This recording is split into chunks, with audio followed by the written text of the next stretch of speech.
I got it here, Levitating ice cream ball from levitatingx.com. So let's open it up. This is going to be the base.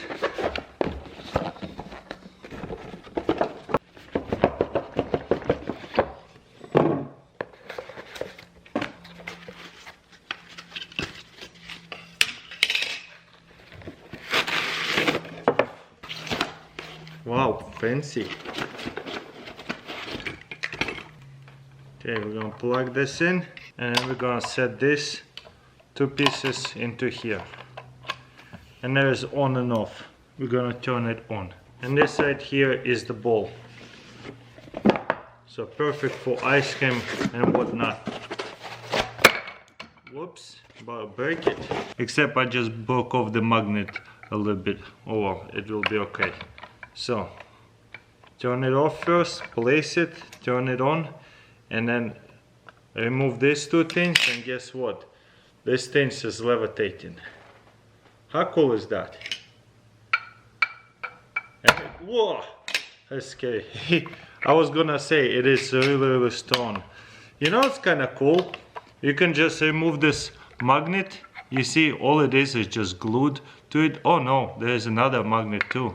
Maybe place something else on top there. Let's try to do just the magnet first. Not enough weight. Then this one right here. I guess you could do it like that too. Or is it all off balance? Nope. Boom. And again, it's levitating. How cool is that? It's not that high up. Honestly, it's quite high. Let me show you close up. I don't know if I would eat ice cream to it, but let me show it to you. Napkin right here, right to it, under it, no problem.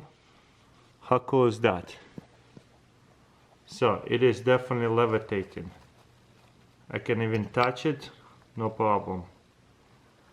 It's just so satisfying when it's just levitating, flying. Looks like magic. But I'll tell you what, if you're going to try to eat ice cream off of this thing, it's gonna be keep falling on you. Because you know how ice cream is, you gotta kinda scoop it. I mean, you kinda could eat it, but who would wanna eat a levitating ball? I guess kinda cool. Look at it wiggling. So epic. And then you can spin it a little bit, bounce it. Very interesting invention. What do you guys think? It's really cool for display, but I don't think I would actually eat out of it because it's gonna keep falling on you. You see, like that. And it's gonna just make a mess.